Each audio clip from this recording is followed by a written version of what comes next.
Welcome back to Movie Recaps. Today I will show you a horror, thriller, war film from 2020, titled Ghosts of War. Spoilers ahead. Watch out and take care. In Nazi-occupied France at the end of World War II, an American squadron of soldiers is seen sleeping in the woods.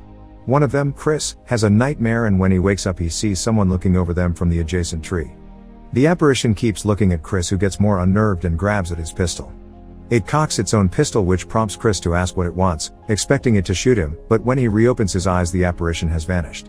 The following morning, Chris and his squad are preparing to leave for an outpost, where they are expected to arrive. Kirk is dealing with an insane rash from his socks and asks Butchie if he has a spare pair, only to be met by ridicule from both him and Eugene. The conversation ends with an argument between Kirk and Eugene, which gets interrupted by Chris ordering the squad to move out.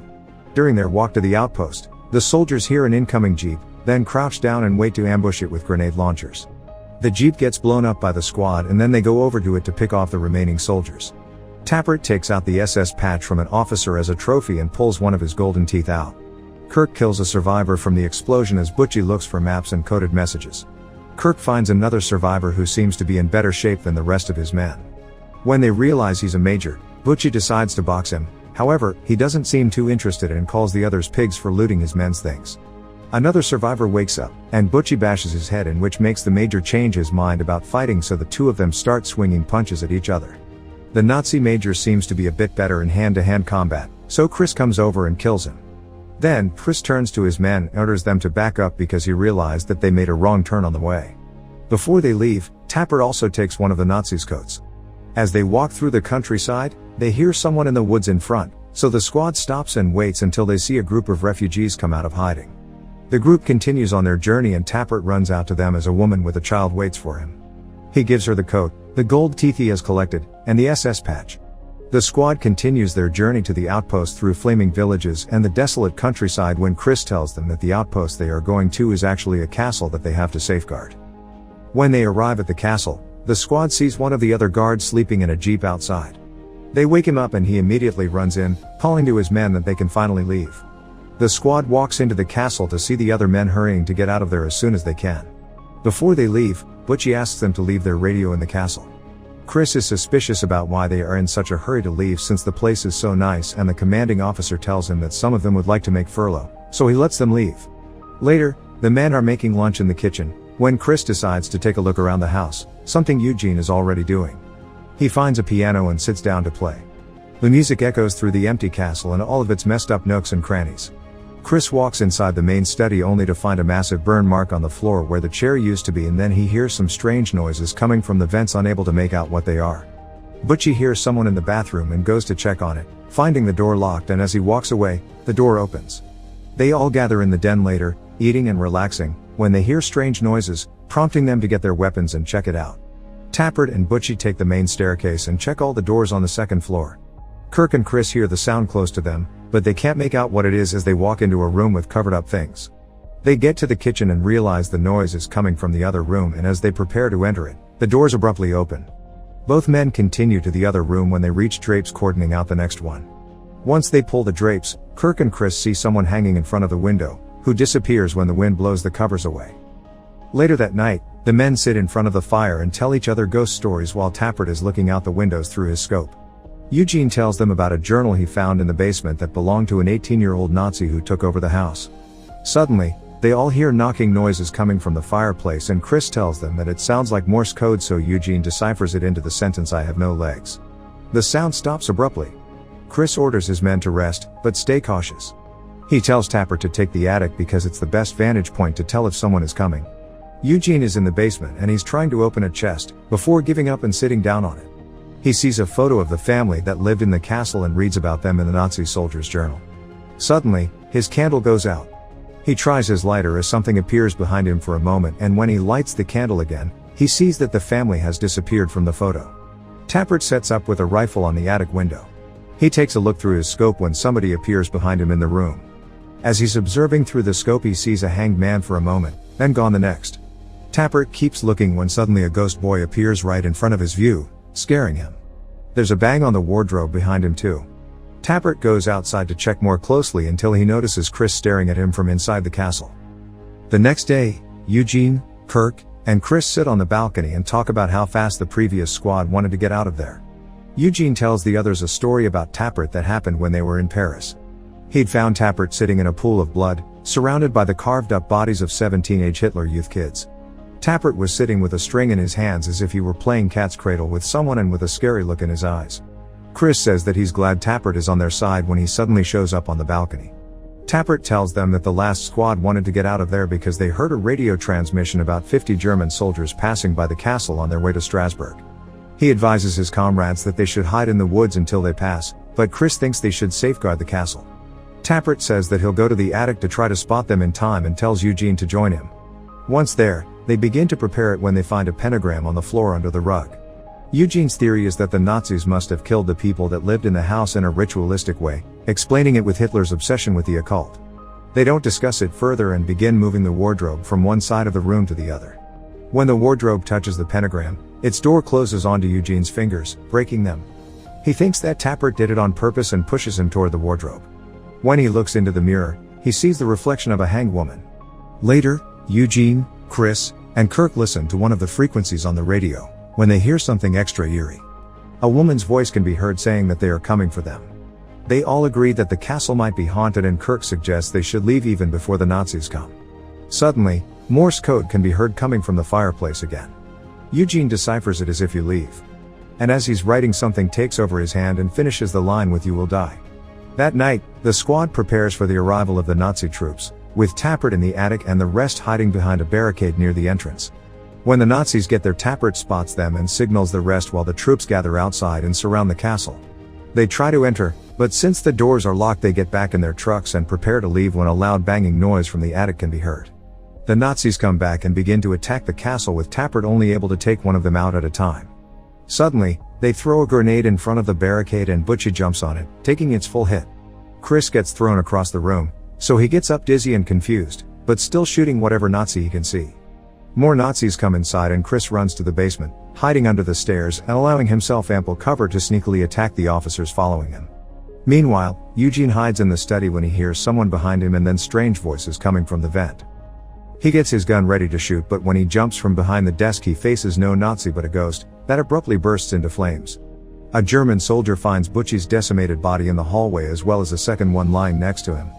He checks the second body when Chris turns and kills him and the two others that show up. Kirk is hiding in the bathroom when he hears drowning noises and children's laughter. He looks over to the tub and sees a Nazi soldier drowning in it. Tappert hears something in the attic and follows it, only to find a Nazi hanging in the middle of the room. The following morning, the squad is gathered around Butchie and consider giving him enough morphine to end his suffering if necessary. Chris orders them to take the bodies of the Nazis outside, and when Eugene and Kirk bring them over to the truck, they are horrified by the sight of what Tappert has done with them. Later, they talk about hauntings and ghosts when Eugene suddenly figures out that everything they experienced in the house was something that the Nazis did to the family that lived in the castle. The family met a gruesome end the day the Nazis came to their home. The father was burned alive, tied to a chair in the study. The son was drowned in front of his mother's eyes, and the daughter was hanged from the rafters in the attic. Their bodies were never buried, so Chris asks if that's the reason why they became ghosts. Eugene goes to check on Butchie. While there, he gets scared by Tappert, who joins him and tells him his version of the Paris story with the Hitler Youth. Eugene realizes that not everything can be easily explained and that Tappert's story carries a different kind of weight, which he dug up when he reminded him of the story earlier. Later, Chris has a nightmare about the tub, in which a ghost appears to him and tries to drown him. While being pulled into the water, he sees 3 masked soldiers that turn into nurses and back to soldiers, before he wakes up. The next day, they tend to Butchie and talk about leaving the castle, even in the face of being court-martialed for leaving their posts. Chris and Eugene go back to the basement to search for anything that might have belonged to the family. Eugene goes to find his lighter and Chris finds the journal, only he sees that the pages are empty. When Eugene comes back, he acts all ominously about it, then Kirk suddenly calls them to come back. Butchie is awake and keeps saying that this isn't real and that it was them. Before he dies, he grabs Chris and tells him to remember. That night, the remaining squad members discuss leaving the castle again. Chris says that they should bury the bodies of the family first and asks to see the journal to find information. The pages are suddenly filled with writing again. Eugene tells him that he'll check the journal for clues as to where the bodies are, but says that they should leave the castle first. The boys bury Butchie in the garden before they leave. Walking back to base camp, they see a trashed ambulance on the road as well as the same group of refugees as before. They keep going further and talk about the possibility of being trapped in the afterlife until they pass by a strange building. Later, they reach the same ambulance and decide to turn around. The squad walks back through the destroyed city they passed before and sleeps in the woods that night. Tappert has a dream that he's being hanged from the rafters in the attic, but he wakes in the woods and sees the word Vetrolek next to his sleeping bag. The next day, the squad passes by the ambulance again, and when they turn around they are faced with the bodies of the Nazis they killed earlier. Eventually, they arrive back at the castle, thinking that it won't let them leave. That night, Chris thinks that he can communicate with the spirits and find out where they are buried. Tappert says the word Vetrolek and Eugene remembers reading it in the Nazi journal. It's an old Muslim curse, stating that if you let evil happen it can come back to haunt you tenfold. That night, the men wait for the ghost to show up and communicate. Footsteps appear before them and are headed straight for Chris, stopping before him. He sees a ghost that grabs him and starts dragging him to another part of the estate. Chris begs them to shoot the ghost, and even though he can't see it, Tappert still shoots in the direction of the ghost. The others follow Chris to the other house, and when they enter something strange begins happening to them and they see images from a different place and time. Then they find Chris next to the bodies of the family. Later, the soldiers bury the bodies and find the last page of the journal stuck to the father. Eugene reads the last journal entry that says that the family wasn't French, but an Afghan, and that they risk their lives to save as many Jews as they can. The page also says that the mother performed a Vetrolek curse on the Nazi soldiers, haunting them to the grave. Later at the castle, Eugene remembers another entry in the journal and reads it again, saying that the words have changed, now reading that burying the bodies only gave the ghost the power to return from the dead. Suddenly, the lights go out, and as Tappert sits in the middle of the pentagram on the attic, the ghosts show up in the castle. They each attack one soldier and the men try to combat and shoot them, but nothing works against them. All of a sudden, the ghosts begin to glitch and the mutilated body of Butchie appears to Chris, telling him that this isn't real. Then a ghost takes him to a mirror, telling him to remember. Chris wakes in the present, surrounded by nurses and a doctor, then takes a look around the room and sees his fallen comrades. He pulls his covers away to see that he has no legs, and the doctor tells him that his memories will come back in a few moments. Chris begins to remember that he was actually a soldier in Afghanistan, and that his squad was supposed to save a doctor that was helping the Americans. Their mission was to extract him to a safe house in Kabul. In the present, the doctor tells him that they are in a facility, hooked to a computer simulation made to help soldiers recover from PTSD as their injuries heal. Chris goes into another memory where Tappert is talking to two boys playing cat's cradle and giving one of them a toy meant for his son. The squad enters the home, and the contact with the doctor tells the family that they have to leave immediately when he gets a message that the extraction won't be possible since enemy combatants are coming to the house. He tells the doctor to hide them in the wall, but the squad doesn't want to leave the family to get slaughtered, though they still listen to his orders. The enemy combatants arrive and immediately begin voicing their suspicions about the doctor's possible collaboration with the Americans. The men grab the children as the mother begs them to let them go. Nevertheless, they still drown the boy and hang the daughter, as the soldiers watch from behind the hiding spot, having already decided that there are too many of them to engage with. Lastly, they soak the father in kerosene and burn him, while the squad does nothing. After the enemy leaves, Tappert sees that the little boys have also been killed. As soon as the squad is out of the house, the mother comes out screaming with a bomb, and even though Butchie tackles her, they all blow up. Chris comes back to reality and asks the doctor why they did what they did. He explains that they had to create a sim in which they were in World War II but in no immediate danger. Butchie woke up one day for unknown reasons, and when he saw his body, he simply died. Chris thinks that everything that they saw and heard in the castle was them sending subliminal messages to themselves. He also tells the doctor that something is wrong with the simulation and asks about Vetrolek.